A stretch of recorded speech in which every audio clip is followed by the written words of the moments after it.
একবার এক রাজ্যে ছিল এক গরিব বুড়ি। তার বয়স ছিল অনেক আর শরীরও ছিল দুর্বল। বুড়ির একটি মাটির ঘর আর কয়েকটি ছাগল ছাড়া কিছুই ছিল না। তার ছেলেমেয়েরা বড় হয়ে শহরে চলে গিয়েছিল, কিন্তু তারা বুড়ির কোনো খোঁজখবর নিত না। একদিন সকালে বুড়ি বাজার থেকে ফিরছিল। পথে এক অদ্ভুত দৃশ্য দেখল। ঝোপের মধ্যে এক লাঠি পড়ে আছে, কিন্তু লাঠিটা চকচক করছে। মনে হলো যেন সোনা দিয়ে মোড়ানো। কৌতূহলবশত বুড়ি লাঠিটা তুলে নিল। লাঠি হাতে নিতেই এক রহস্যময় আওয়াজ এলো, আমি জাদুর লাঠি, যা চাইবে তাই হবে, কিন্তু অন্যায় কাজে ব্যবহার করলে তুমি সব হারাবে গো। বুড়ি অবাক হলো, কিন্তু তার খুব দরকার ছিল কিছু খাবার আর একটা ভালো ঘর। সে লাঠিকে বলল, আমার একটা পাকা ঘর চাই আর অনেক খাবার। মুহূর্তেই বুড়ির পুরনো মাটির ঘরটা বদলে গেল। সেখানে দাঁড়িয়ে গেল এক সুন্দর পাকা বাড়ি।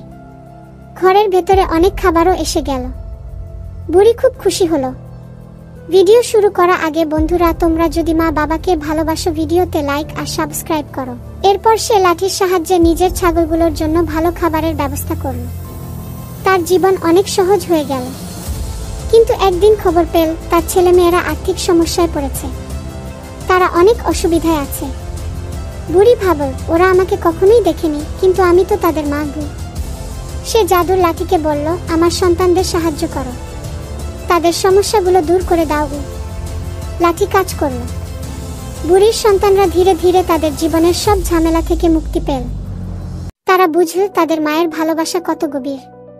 তারা গ্রামে ফিরে এলো বুড়ির সঙ্গে দেখা করতে। তারা মায়ের কাছে ক্ষমা চাইল এবং প্রতিজ্ঞা করল যে আর কখনো তাকে একা ছেড়ে যাবে না। বুড়ি হাসল আর লাঠিকে বলল, তোমার কাজ শেষ, এবার তুমি ফিরে যাও যেখানে ছিলে গো। লাঠি আবার ঝোপের মধ্যে হারিয়ে গেল।